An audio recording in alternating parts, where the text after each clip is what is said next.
Good morning. And good morning, everybody.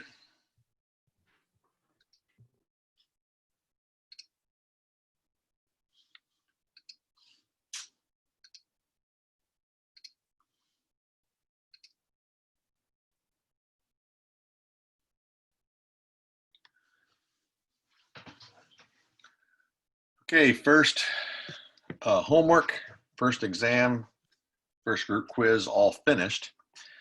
I just took a spot check and looked like everybody got their exam in on time, and I didn't really look at the homework nor the group quiz at this time. So I will this weekend, and yeah, we're ready to move forward into the the next third of the course. We're past 6 weeks. This is the end of 6 weeks, so we're on our way. The next chapter deals with, well, imaginary numbers, if I'm not mistaken, today will be the topic. And then we'll get into some topics that will be there's will be some familiarity. Parabolas, for instance, you would have seen that in a previous course, and a few other new and deeper topics for chapter 2. So if I'm not mistaken, chapter 2 will be your next block of stuff to turn in for your homework and be tested on. Bonnie, any observation, questions, statements you want to pose before we jump in today? No, nothing for me. So as usual, Bonnie is available before class typically, and reach out to her. She can do one-on-one with you as well prior to class. Today shouldn't be a long day if in fact it's, again, imaginary numbers. So I'm going to look at that right now, your assignment schedule.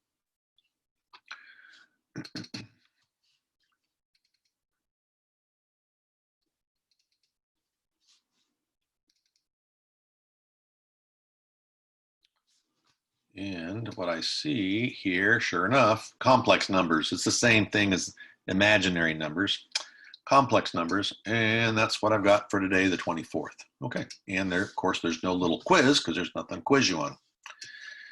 So after what I do, my song and dance, then Bonnie will be available to continue on this topic. She might even be able to answer some general questions about maybe an exam question or two that you missed, or I'll stick around after too to answer a few of those questions. Okay, let's just jump in.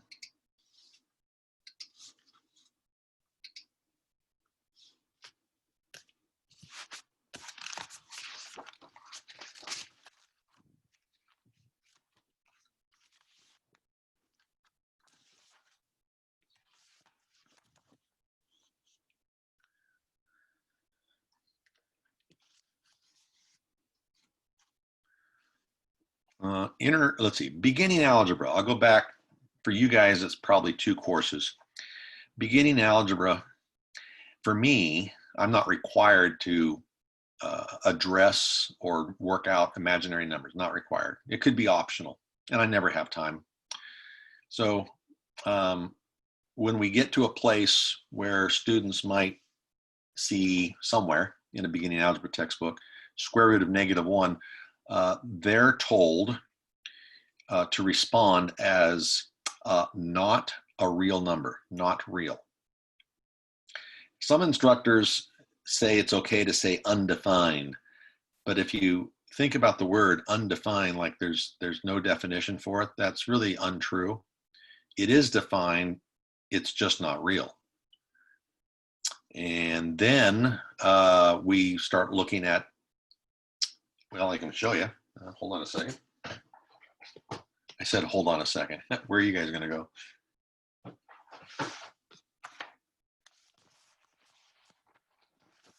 This is their first day from me on beginning algebra. So I say there's things that are imaginary, I even show it to them, but it means nothing to them. So I said, that's it. That's all you're going to get. Imaginary. There's 2 sets of numbers in the mathematical world that I'm aware of. They're real or they're not real. So if you ever come up with square root of something negative, I just say it's not real. 155 or 156, had you taken our 156 here, that's when I introduce my students to imaginary numbers. And it turns out this is the same packet page right here that I gave them. I just copied it and put it on yours. It's the same thing I give my 155. So you're getting the same thing I've given my students in the past. Some of you, it's new. And that's what I'm going to take an assumption is all of you don't know what it means. So I'm going to take it on a slower side. And I think there's 2 pages. Yep, there's just 2 pages. You know, this page here and then the next page. We'll do a couple problems here. And that's all I have for you today. If you, hold on, it's a little blur right there.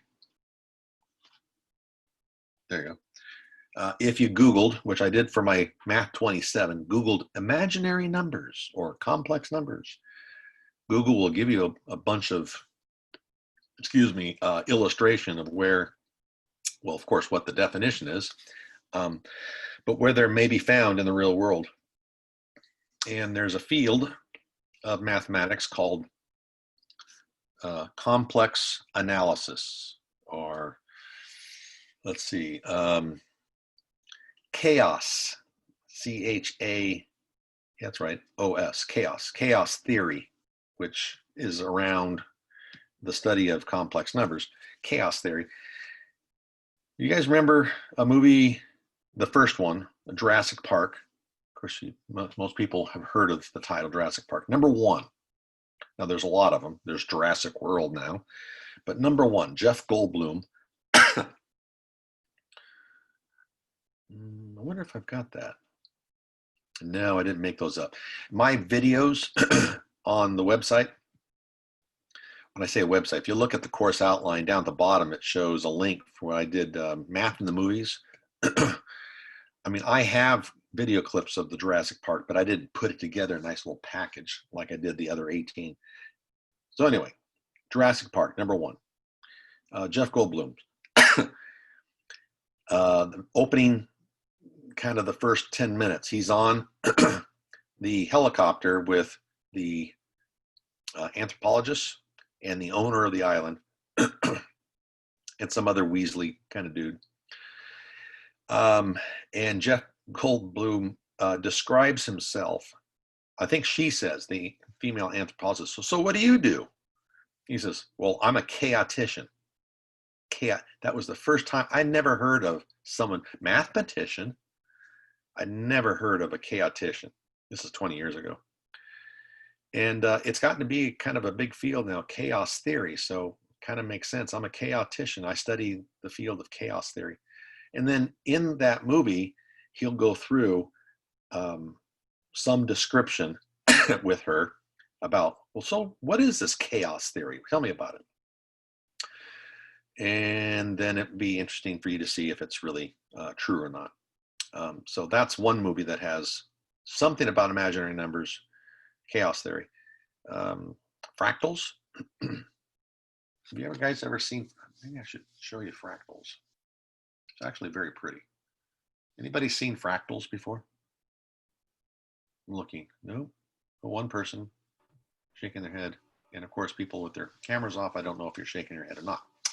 So let me show you something here. Give me a moment. I'm going to go like this, this.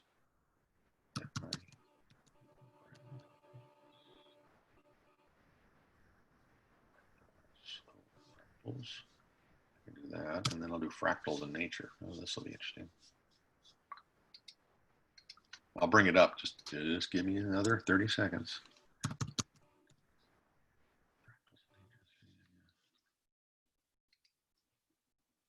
Oh yeah, that's a good one. All right, we'll do this one first.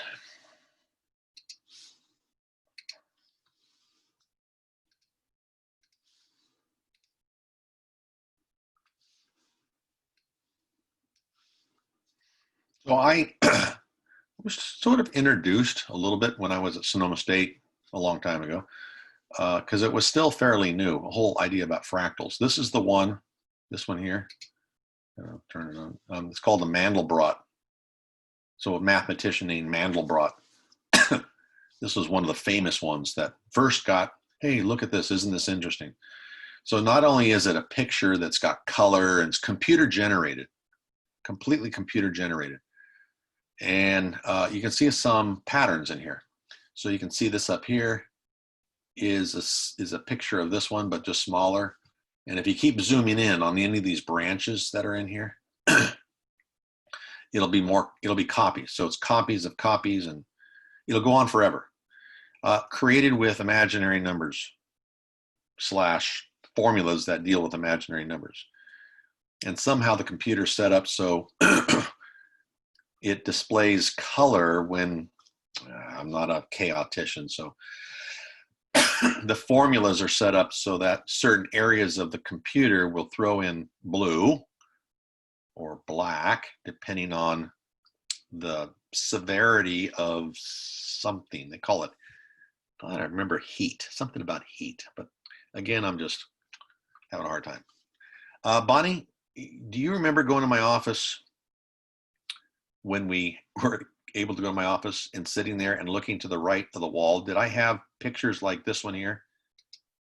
Do you remember that? Because I had it on my wall, and then Did you update it? I remember you had something that you took a picture of your computer, and I thought they were really neat.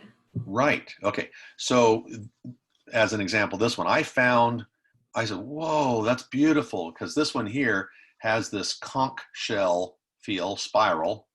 And if you look inside here, that one there, if you zoomed in where my funny little finger is, it'll look just like this. And I said, whoa, that's beautiful. And it's all produced, they're fractals, all produced by imaginary numbers. Yeah, very, very pretty, very pretty, very pretty. Then I have this one here. It says, see, oh, look at that. There's the conch shell right there. Now this is that right there is an actual slice of a conch shell. And that's in nature. So a computer is actually able to generate it using imaginary numbers because there's patterns. So it looks like something that has nothing to do with anything has a pattern, like here. You guys have seen this. This is a type of cauliflower now that's edible. So you can see patterns in here. You can see the swirls. Here's a sunflower. You know what else this has got to do with now that I'm looking at it? Anybody hear of Fibonacci? I don't see any, I can't see anybody right here. Oh, okay, I got a few people. Okay, Rochelle, I think up and down, her head went up and down, yeah. So Fibonacci sequence and series. Yeah, I talk about that. The number of, I see spirals. If you count the number of spirals in here, there's a spiral this way. My eyeballs go counterclockwise. That's the easy way. But if you went the other way, there is a spiral, harder to see, that goes the opposite direction. Same with pineapples. I don't know if there's any pineapples in here. So the number, if you count them, the number of spirals one way is a Fibonacci number, and the number of spirals going the other way is another Fibonacci number. Very interesting. And Fibonacci numbers are created by, Rochelle, do you remember how Fibonacci numbers are created by any chance? It's some like really intricate mathematical equation or something, I think. Okay, it's simpler than that. It's not intricate, and there's not even an equation. Did anybody remember? I mean, there could be an equation, but matter of fact, there is. It's called a recursion equation, but it's something even simpler than that. Anybody remember how Fibonacci numbers are created? Bonnie, do you remember? Yeah, isn't it you start, I mean, depending on where you start, but maybe at 0, and then you add the next No number. zero. Yeah, no, well, you could, but let's start with 1. Okay, and then you add the next, well, you add 1. Okay, you add 2 numbers together, and then you add the last 2 in the sequence over and over. So let's say we start with 2 1s. Let's say we start with 2 1s. 1 plus 1 is 2. 2 plus Okay, so the next one is 2. So 1, 1, 2, 3. 3 plus 2 is 5. Comma 5 plus 5. 3 is 8. There you go. Okay, so that's the pattern. 1, 1, 2, 3, 5, 8, 13, I think is the next one.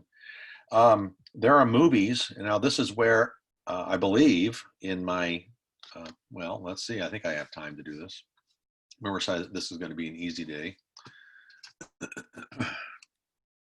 do I want to do? What do I want to do? Okay, I'll do Canvas, because that, you can find this in your Canvas account.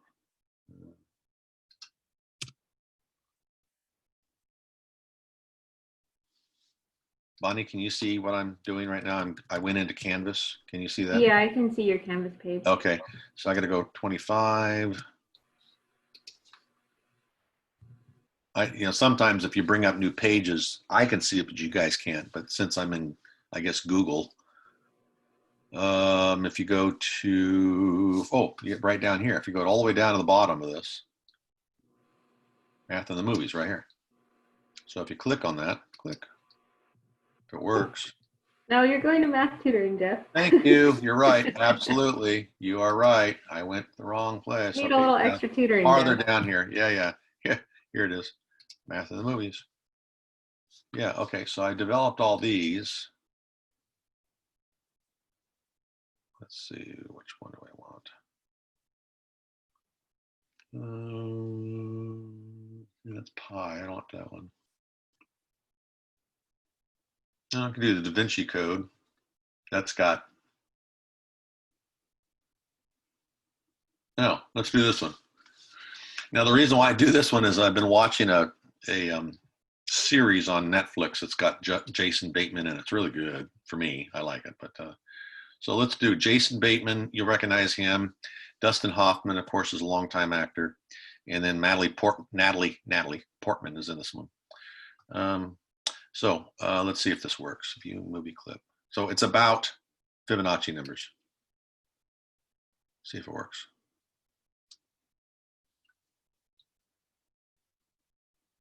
Oh.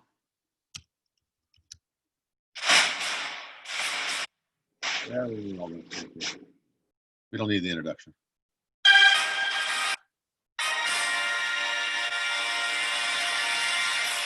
Can you hear the sound, Bonnie?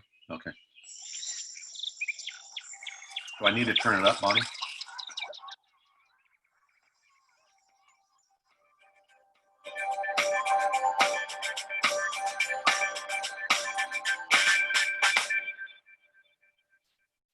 It's just a clip.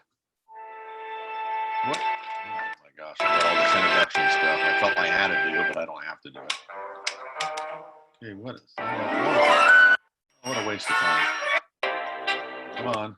Waste of time. Waste of time. Waste of time. Waste of time. Sorry. I'll get better at this in the future. Okay, here we go.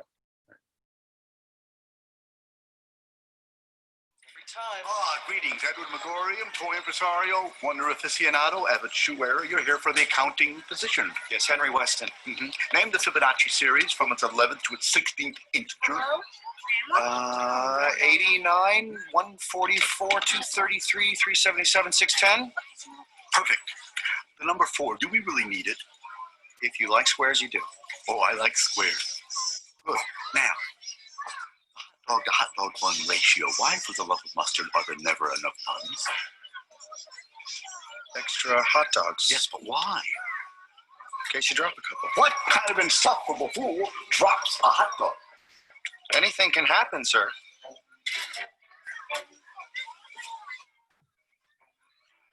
Thinking? Oh, absolutely. Okay, so that just he talked about these numbers, Fibonacci, but the one that is, I would say, more interesting is the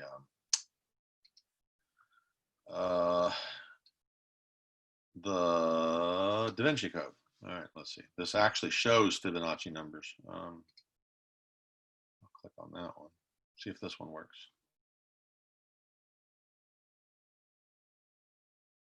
By the way, he screwed up the Fibonacci numbers. Jason Bateman screwed up one of them. So what he said most of them are right, but one of them was wrong. Okay, we don't need that. We don't need that. What a waste of time. What a waste of time. So I'm going to do better in the future. And the star on his skin? The pinnacle. And its meaning? The pinnacle is a pagan religious icon. Devil worship. No. The pinnacle before that. This is a symbol for Venus. Represents the female half of all You are things. telling me that Sonia's last act on Earth was to draw a goddess symbol on his chest? Why? Captain Fash, obviously I can't tell you why. I can't tell you. He, as well as anyone, knows the meaning of this symbol, and it has nothing to do with worshiping the devil. Is that so? Yes. Then, what do you make of this? Oh, draconian devil. All names. Okay, so I'm going to show you, I'm going to pause it right there. These are Fibonacci numbers, and Tom Hanks will say, but they're out of order. 1, 1, 8 is a Fibonacci number, 21 was a Fibonacci number, and way over here was 13. So here's what Tom Hanks will say. See, this phrase doesn't mean anything, not to me. What would you do if you had such limited time to send a message? Well, I suppose I'd try to identify my killer. Précisément. Sure, Professor. Excusez-moi, commissaire. Agent Neveu, Please pardon the interruption. je n'ai pas le moment. J'ai téléchargé les photos du crime et j'ai réussi à déchiffrer le code. C'est la suite de Fibonacci. C'est le code que Sonia a laissé Fibonacci. caché. Le commissariat m'a envoyé ici pour vous donner une explication. It is the Les Fibonacci chiffres sont sequence. des ordres. But From the before top that, of the I order. have an urgent message for Professor Langdon, right? Pardon me? So, what's that about anything? Well, imaginary numbers. We go back. It's all about what you guys are going to do is simple stuff with imaginary numbers. We're going to learn how to add, subtract, multiply, even divide imaginary numbers. So let's do it. So there's two facts that you have to accept. Well, actually only one fact, that this is a fact that you begin with. You start off with, hey, what's the square root of -1? Now it's, instead of saying, I don't know, or not a real, we're going to say it's just this letter I. Think of the I as a variable. And there's a numerical coefficient and there's a power on the variable. So there's a 1 right there in front of the I. See right up here? A and B are plain old numbers. The number in front of the I, we call it the B.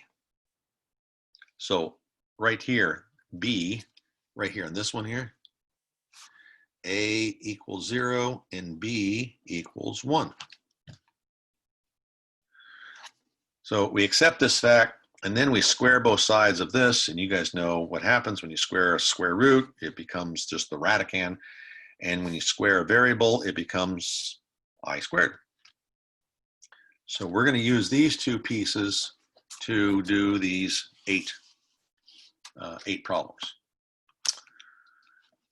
And at the end, when you get your answer, that's what you're going to box it as, is a number plus or minus a number with the letter I. So it's like you put the number first and the variable second. All right, so this one here, you could look at it as 16 times -1. Oh, this is plain old 5. In algebra, you were taught that if you have the product of two things, you can split it up into the product of the square roots, or yeah, product of the square roots, like this. Square root of 16 is 4. Square root of -1 is defined as I. So you're like this, plus 5. And at the end, you want to rearrange it so the number is all by itself first, and the I is at the back end. That's what you'd box for your homework. That's the form you would look for on your multiple choice answers. I won't, because I get it from a test bank. It won't be 4i plus 5. I won't mix it up. They don't mix it up either. If it was asked, and it will be, by the way, in your homework, it'll ask you somewhere, what's the A, what's the B? Okay, then you go A equals B equals, and it's the sign and everything. So for instance, right now the B gets the plus, so you say plus 4 or just 4. If this was a subtraction, you'd have to say negative 4 is B. You'd have to do that. So A is positive 5 or just 5. You don't need the plus. There's a plus right here. And then this is positive 4. Again, you don't need a positive, plain old 4. But that's the imaginary number form we're writing in it. A plus BI form right up here.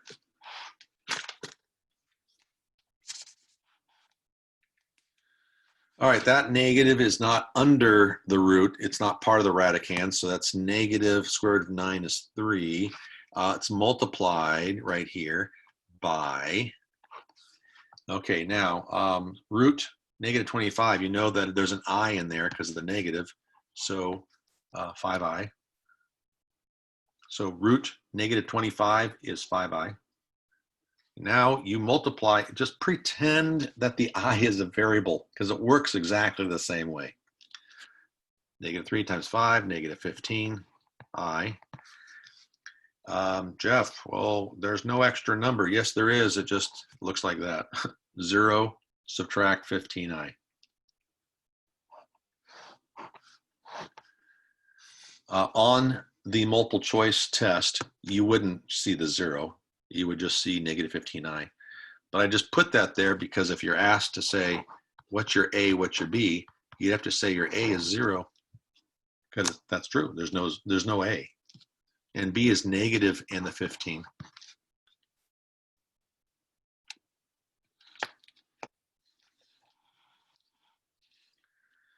All right, my baby algebra class.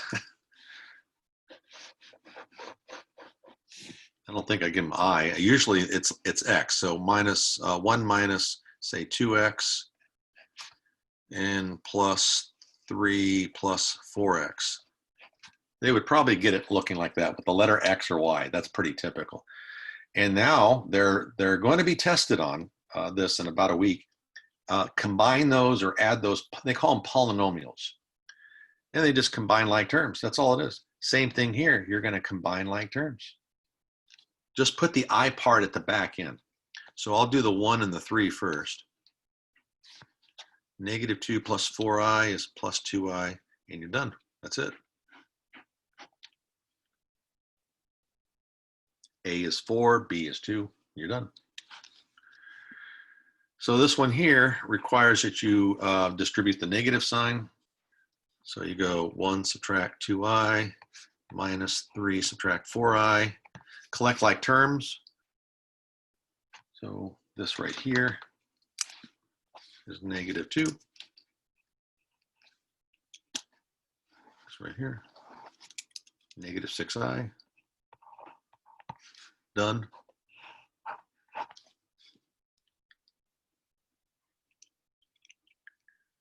This will be a very easy, fairly quick homework assignment.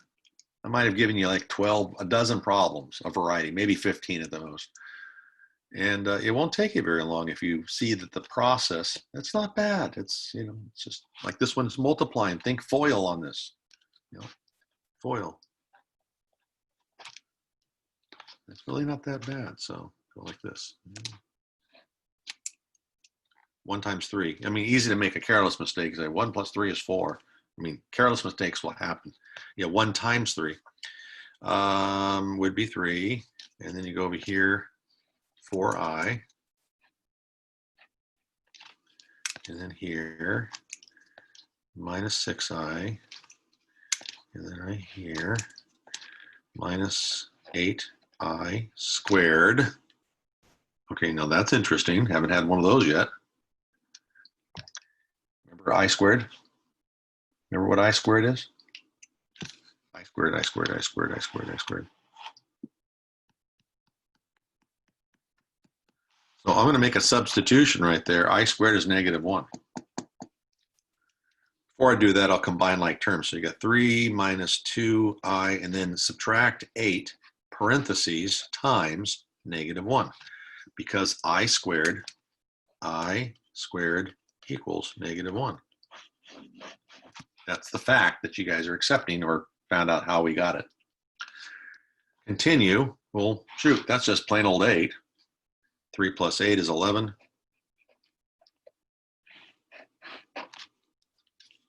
See, we're back to a plus bi. So what's interesting, thus far, if you are following along, you're saying, gosh, if I add 2 complex numbers, I get a new complex number, a plus bi. If I subtract or even multiply 2 complex numbers, I get another complex number. Interesting. That's, at this stage, that's all you're saying. Interesting. I'm hearing, I don't have any proof on this, but I'm hearing that mathematicians, I'll say mathematicians, because mathematicians are sometimes scientists. Scientists are sometimes mathematicians as a backup. So I'll say this, this department supports, we're the foundation for all sciences. Sciences couldn't exist, in my opinion, sciences could not exist without the field of mathematics. We could live without science. We're just, it's like push numbers around and bury its theory. So we're more important than the science courses. There you go.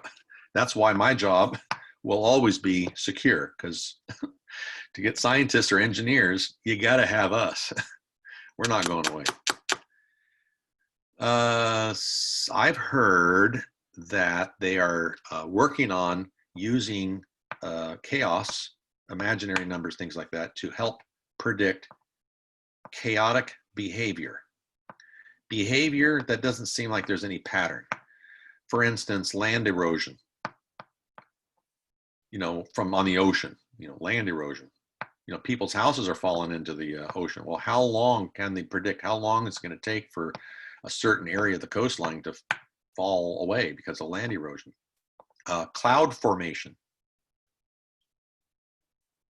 The stock market. I found, I Googled it, there's someone's developed, I don't know how good it is, developed a program, software program that they're selling that's called a Fibonacci software, Fibonacci software. And they're touting it about stock market. And I've got it on one of my movie clips. I found it and I put it with embedded into the little, where you saw my movie clips. There's modules, there's information. And so I put it in one of those.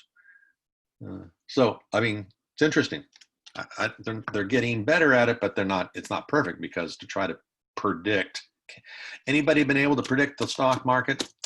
I'll tell you, everybody would be a millionaire or everybody would go broke, because if everybody can predict it, I don't think it would, I mean, it's one or the other to me. One person knows it, they don't tell it, they'll be a bazillionaire. But that won't last very long, because then people are greedy, so they're going to sell it to the highest bidder, and then everybody will have it. Nobody has been able to predict the stock market, as far as I know.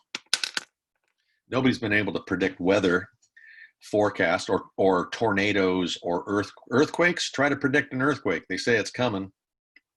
When? They're getting better at weather. Could they be wrong? There's a 100% chance it's going to rain 12 days from now. Really? See, they're not that good. Doppler, I think I call it Doppler radar forecasting, Weather Channel. They're better, but it's not perfect. I'll do this one down here, number 8, and then I'll get to the last two right here. Division is a little quirky. Division is peculiar. So This one here, you have to remember in your algebra, don't make the common mistake. In algebra, common mistake is square, square, square, square. That's the common mistake. Don't do that. Well, I'm suggesting you don't do that. Guaranteed, Bonnie, if you're here, guaranteed someone's going to make the mistake. They're not paying attention. They're not even here today, so they're not going to know. They're going to make the mistake. On the test, letter A, and then there's letter B. Okay, let's say it's two choices. Letter A will be this, and this is the mistake. They'll go 2 squared, which is 4. They might even square the negative to a positive, I get that, and then 7 squared, and then I squared. So they'll think it's 4 plus 49i. Well, then the I squared is -1, and they'll come up with a number. That's a mistake. That's wrong. So, but someone's going to bubble this result. The correct way of doing it to get the right answer would be write it down twice. It's never happened. In 30 plus years that I've been teaching and I've been doing problems like this, I've never had a full class of, let's say, 20 to 30 that everybody avoided the mistake. And you guys have notes and calculator and a book, and still someone's going to make the mistake. I'd like to say I bet $100, but I'll bet $1.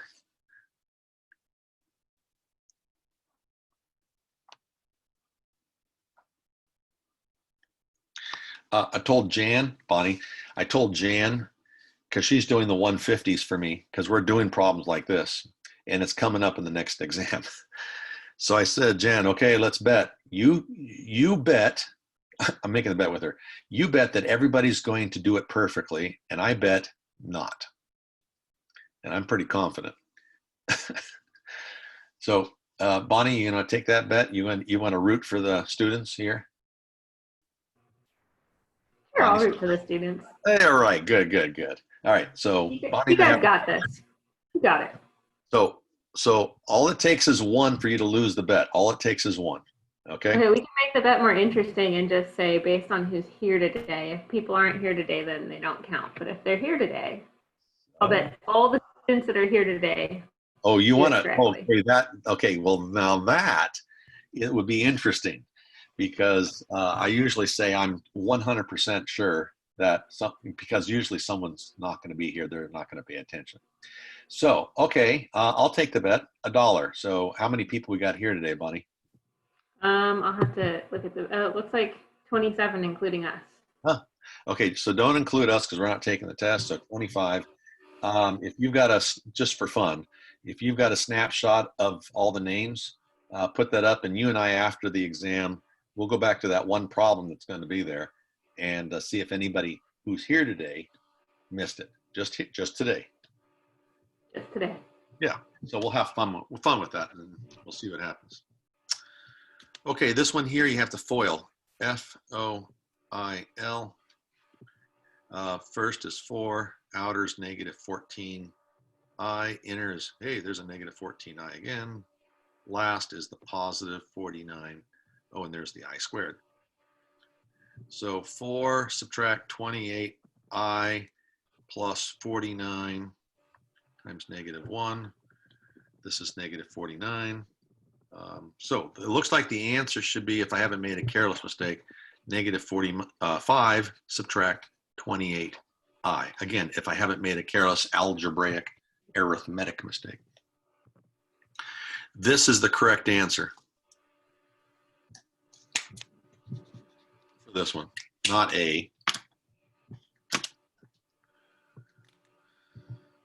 All right, now the division's a little quirky.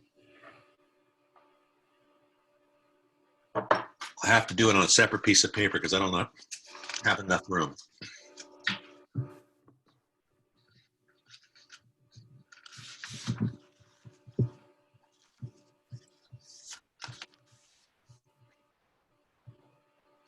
I'll do 6 first.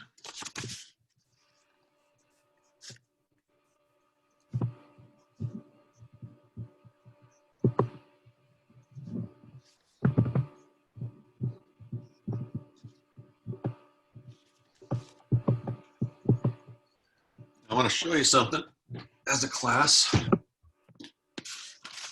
Beginning algebra. Going back now, Jan's class, which I'm saying, my beginning algebra class. I say Jan. You guys don't know who Jan is. Bonnie does. In my beginning algebra class, in chapter 8, which is on square roots, they're going to get there. They're not there yet.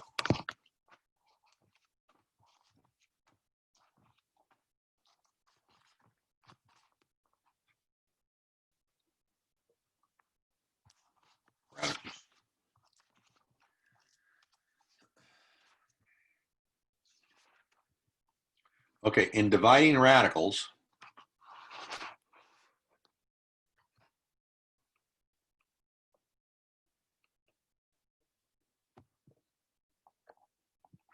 I don't know if you can see that. Let's see, zoom in.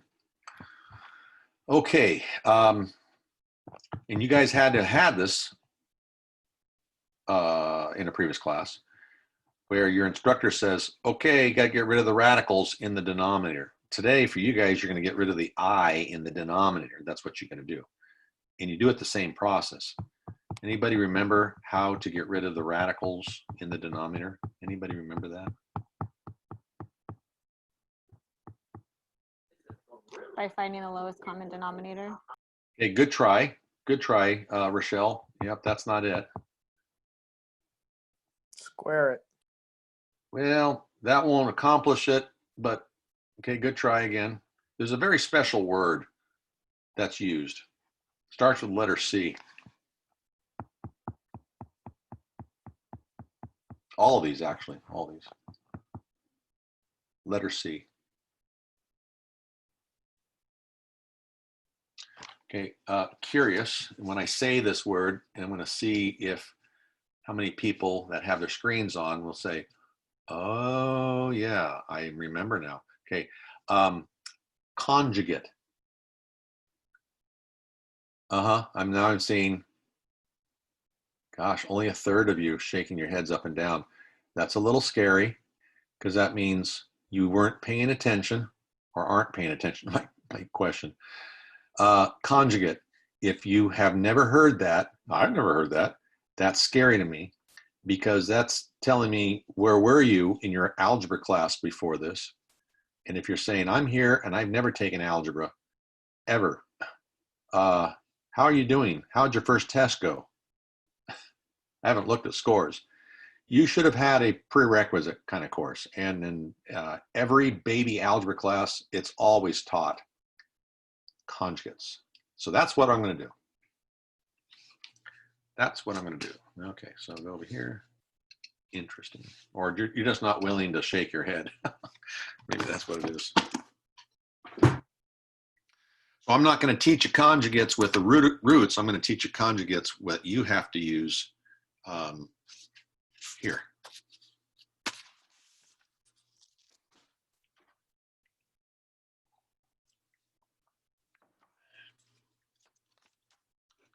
The goal is to get rid of the I in the denominator. So top and bottom, you go 3 minus 4i.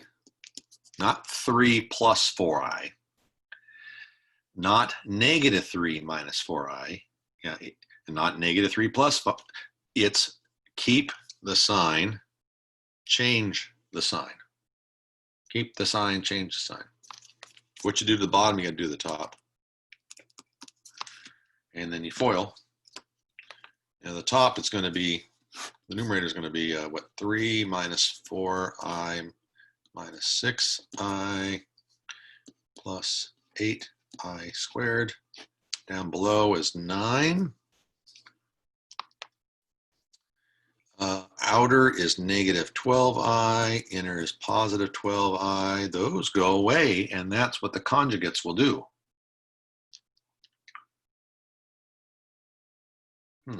I'm thinking out loud right now. No, we're not there yet. Okay. And then the last is minus 16i squared. We'll handle the I squareds in a moment. You got the 3 minus 10i plus 8i squared.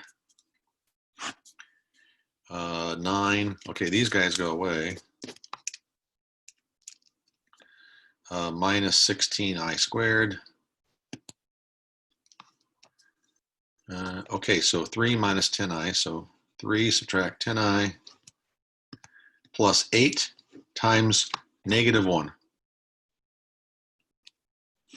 Likewise, 9 subtract 16 times negative 1. And now you notice the denominator, that's the whole point of this, the denominator does not have an I. So what do we have? We got 3 minus 8 minus 10i all over, okay, 9 plus 16.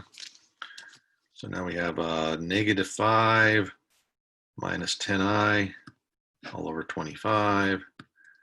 And one last thing, since I've got an imaginary number, you must write it in a plus bi form. You can't write it as a one squished fraction.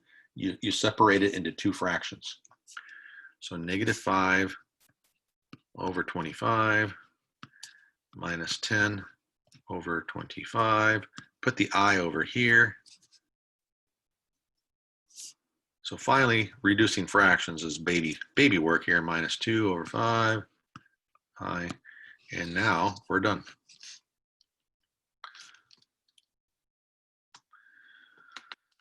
So dividing by imaginary numbers, you do the conjugate. Conjugate.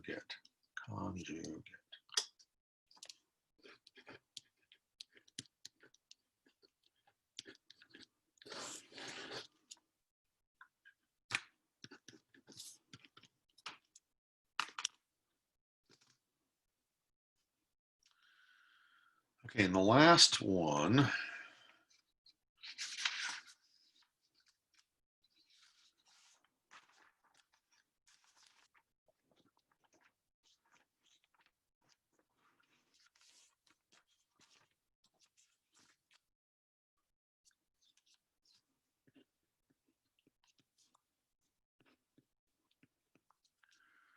okay, I'm going to do the conjugate. It'll always work. There, for this being a monomial rather than the other one had two terms, this has lots of other ways to get rid of the I. But conjugate, just remember that. It'll always work. Now, conjugate changes the B only. This is the B, by the way. Conjugates, there's the B. The only thing that changed is a sign of the B. That's it. So the A remains. Well, there's no A here. So just multiply by minus 3i. It'll work. Minus 3i. Numerator, you got to distribute. So that's minus 3i plus 6i squared. This is minus 9i squared minus 3i plus 6 times negative 1, negative 9 times negative 1, negative 3i minus 6 all over 9. Split up the fractions and write it in a plus bi form.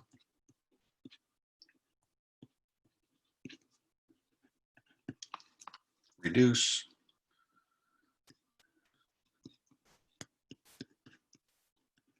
And you're done. Or I'm done, I should say. And I'm done.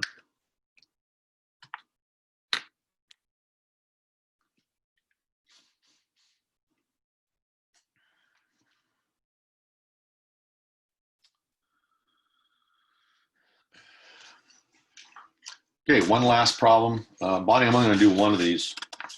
You can do the other if you want to in your session. I'm going to do one of these. I'll do the bottom one.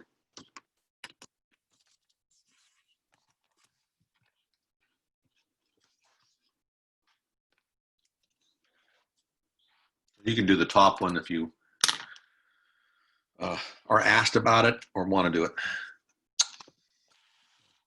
Bonnie will do this. So the last problem for me today would be this one down here.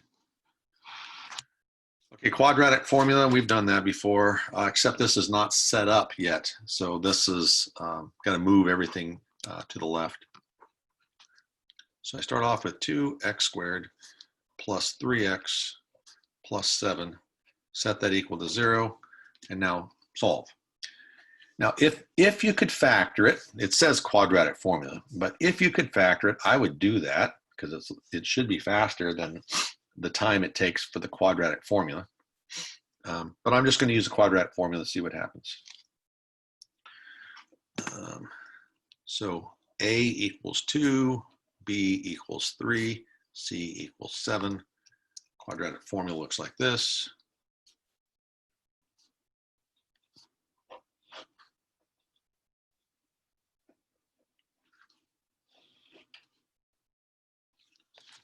Now it's just plug and chug.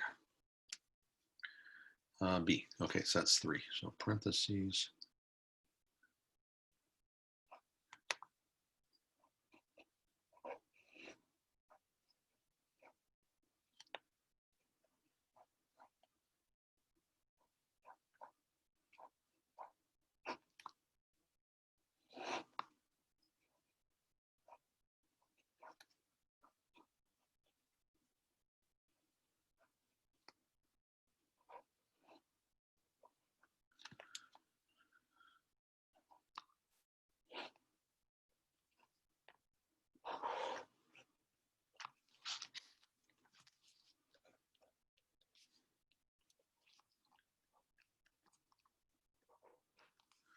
Oh, okay, this is why Jeff gave this, because that's going to be negative something, negative 47.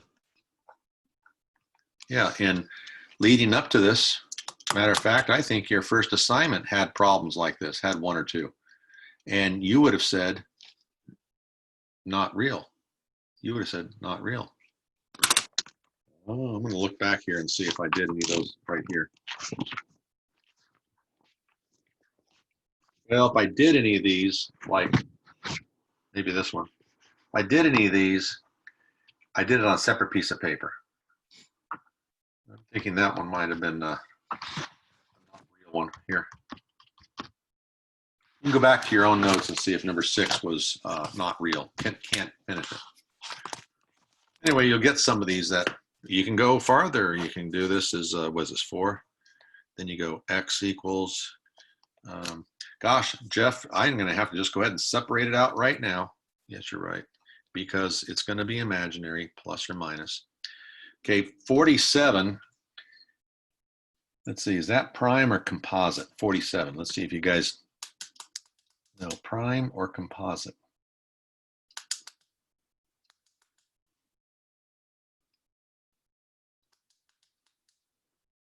You know what the difference of those two words are?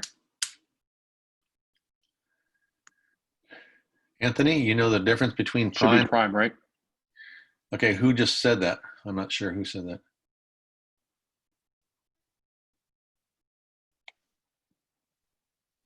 Who just said should? Oh, who's I? I don't see it showing up on my screen. Camden. Okay. I said prime. Okay, and can you remind me what the definition of a prime number is? It's like, it can't, like, it's only divisible by like 1 or something like that. It can't, like, no 2 numbers can like go into it except that itself in 1. That's prime, right? You got it. You came on just right at the end. You said it's only a number that's divisible by 1 and itself. That's it. Those are the only 2 numbers that can go into it. And that's true. Nothing else will go into 47. So it is prime. Otherwise, it's called composite. Like the number 49 is composite because the number 7 can go into it. All right, good job. This would be, then you leave it as the square root of 47 all over 4. And you put the little I out here because that's what happens when you pull the negative out. And then if you want to write it as separate numbers, you can. You can leave it in this compact form.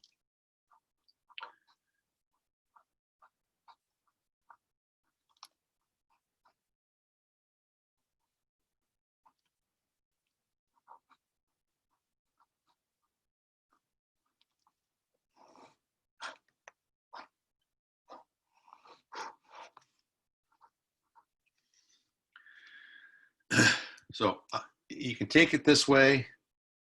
I mean, that's very acceptable. Little stacked form here. Or write them out separately. I want you to observe something though here. When I'll zoom in right here and point to this. These two answers right here, they're conjugates of each other. It'll always be that way. The two answers are always conjugates. How do I know they're conjugates? The A's don't change, but the B's are opposite signs. They're conjugates. And here's one other thing about conjugates. When you guys did factoring method in beginning algebra, and you did the difference of two squares,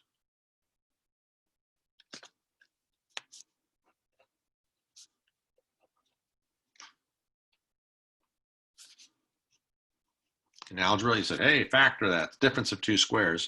And you would remember this after I do it, I'm sure.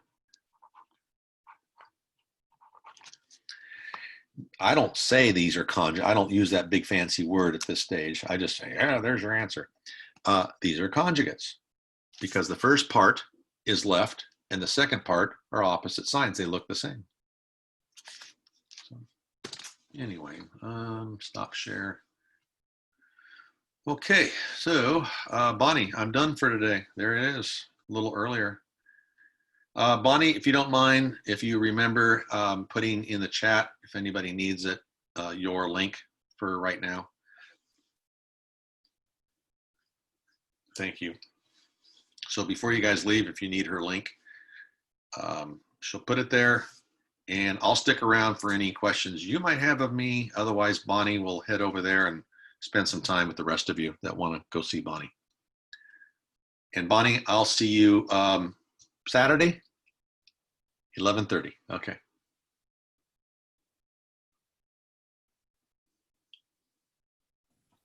Hey, Jeff, quick question. Uh-huh. Earlier on the first page, you said we're supposed to write out what A and B equal after we box the answer. If they ask you on the homework, do it. Okay.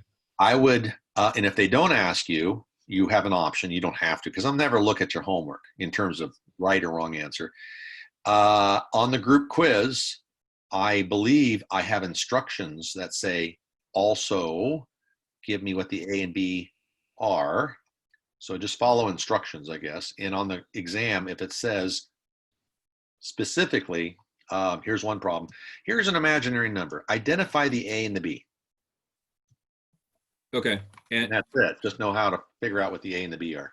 Okay. And when the B, or when it's a conjugate equation for B, we just write plus or minus. Like for the last example you just did was square root of 47 over 4i. For B, should we do it in like plus or minus square root of 47 over 4i, or should it?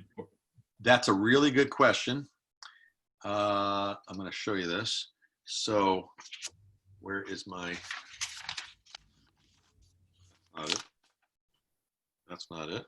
Where's my page? Oh, it was a problem I just did. Yeah. There we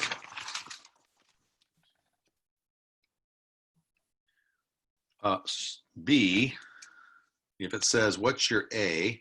Well, you actually have two A's, but they're the same. So A is -3/4 because they're the same right here. And what's your B? Well, B, you could say, like you're thinking, plus or minus the root 47 over 4, because that captures both of them. Or you can just write them separately, because then you really do have two B's. So this is acceptable, Okay. Devin. Yep. Okay. All right. Thank you so much. Yep, you're welcome.